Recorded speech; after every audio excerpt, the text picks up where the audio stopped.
सुरजा हंसदा एक आपराधिक किस्म का आदमी नहीं था, वो एक आंदोलनकारी था। ये चारों बगल आप टीवी के माध्यम से देखे होंगे, चारों बगल पुलिस की गश्ती लगा दी गई है। जेएमएम के कुछ नेताओं का कहना है कि वहाँ पे बाहर से लोग बुलाए गए थे, बाहर से लोग आए थे। देखिए, सत्ता पक्ष तो कुछ बोल सकता है, झूठ को सत्य बोलने में तो माहिर है लोग, और उसको घर में उसको नजरबंद बना के रखा गया है। इसका स्पष्ट झलकता है कि सरकार जो है अपने नाकामी को छिपाना चाहती है। कांग्रेस तो कभी झारखंड का भला चाहे ही नहीं, इतिहास गवाह है। मैं तो 1972-73 से मैं देखते आ रहा हूँ। जोहार। अभी झारखंड विधानसभा में मानसून सत्र चल रहे हैं। फिलहाल मेरे साथ बगोदर विधायक नागेंद्र महतो जी है। अभी झारखंड में दो मुद्दे चर्चित में चल रहे हैं। पहला मुद्दा रिम्स 2 और दूसरा मुद्दा सूर्या हासदा। हम जुड़ते हैं और जानते हैं क्या कुछ कहना है बगोदर विधायक नागेंद्र महतो जी का। स्वागत है आपका लोकतंत्र 19 में। देखिए, आपके चैनल को धन्यवाद। पहले आज और कल 2 दिन सेशन चला। 2 दिन सेशन में यही दोनों बातें उभर के सामने आई। और सुरजा हंसदा का जहाँ तक प्रश्न है, सुरजा हंसदा एक आपराधिक किस्म का आदमी नहीं था, वो एक आंदोलनकारी था और वहाँ के लोगों के लिए एक आवाज बन करके आया था और आवाज बन करके उन्होंने आंदोलन किया। लेकिन जानबूझ के साजिश के तहत उसको हत्या की गई। वो इनकाउंटर होता है, दोनों पक्ष में होता है, लेकिन वैसा उसको जब अरेस्टिंग हुआ तो फिर उसके पास इनकाउंटर होने का सवाल कहाँ से खड़ा होता है। अरेस्टिंग में तो उसके साथ जो कैदी है उसके अंडर में अरेस्ट है, फिर उनको दौड़ा करके मार देना, ये बिल्कुल हत्या है। इसलिए हम लोगों ने मांग किया है कि इसको सीबीआई जांच हो, स्पष्ट हो जाएगा कि सही में उसकी हत्या हुई है कि इनकाउंटर हुआ है। वो 350 बच्चे जो सूर्या हासदा पढ़ाते थे, अब उन बच्चों का क्या होगा?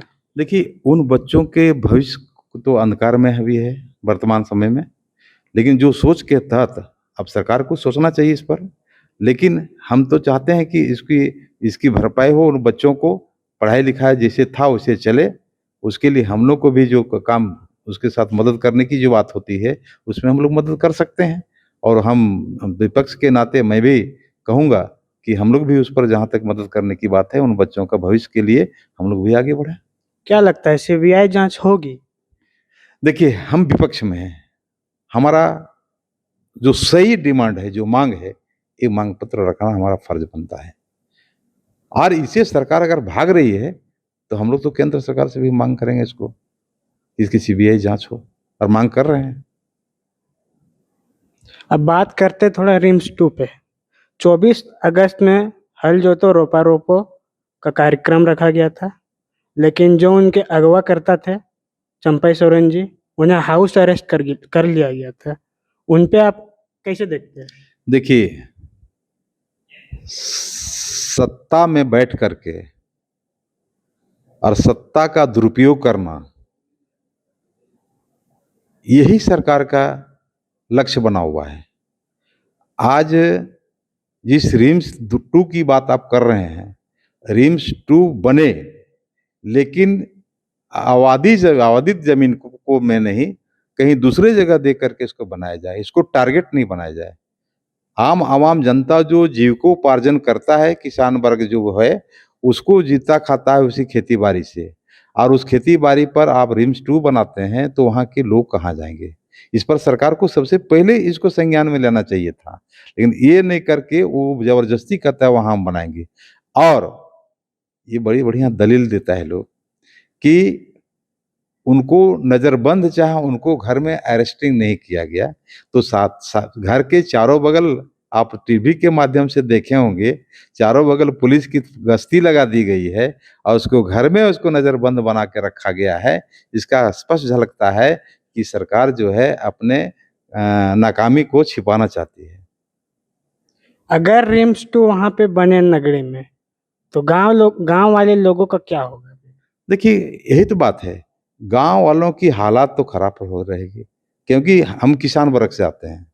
हमारा मेन पेशा है खेती करना, और वो खेती पर है हमारा भी, अगर कोई कब्जा कर ले ज़मीन, तो हमारा जीविकोपार्जन कैसे होगा? इसलिए वहाँ की जनता के साथ बहुत बड़ी समस्या खड़ी है, और उस जनता के साथ हम लोग भी खड़ा हैं।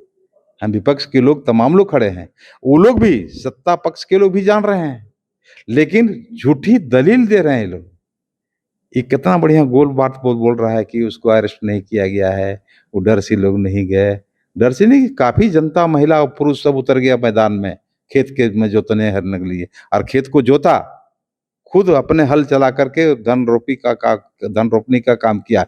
उसमें आंसू गोले भी छोड़े गए। तो हम लोग टीवी के माध्यम से तो बहुत कुछ देखा हम लोगों ने। जेएमएम के कुछ नेताओं का कहना है कि वहां पे बाहर से लोग बुलाए गए थे, बाहर से लोग आए थे। देखिए, सत्ता पक्ष तो कुछ बोल सकता है, झूठ को सत्य बोलने में तो माहिर है ये लोग। अब विशेष करके कांग्रेस, कांग्रेस तो कभी झारखंड का भला चाहे ही नहीं, इतिहास गवाह है। मैं तो 1972-73 से मैं देखते आ रहा हूँ, झारखंड अलग राज्य के सवाल से लेकर के। ये कभी नहीं चाहा है कि झारखंडियों का दशा दिशा सुधरे से। झारखंड को औपनिवेशिक चरागाह बना करके झारखंड को लोगों ने लूटने का काम किया है, और आज वही हो रहा है। इसलिए सरकार को सोचना चाहिए, अब विशेष करके हमारी हेमंत सरकार, इनको विशेष ध्यान देना चाहिए। हमारा तो यही आग्रह होगा हेमंत जी से कि आप संज्ञान में लीजिए, और जो सही रास्ता है उसको अपनाइए, और झारखंड के दशा दिशा को सुधारिए। अब बीजेपी कैसे देखेगी आगे? आगे कैसे देखेगी नगरी के मामले को? नगरी, हमारा जो आंदोलन है, हमारा जो मांग है, इसे चलता रहा, चलता रहेगा। अब फिर देखते हैं क्या एक सरकार करती है उस पर। इसके बाद फिर हम लोग रणनीति बनाएंगे, क्या करना होगा, नहीं करना होगा।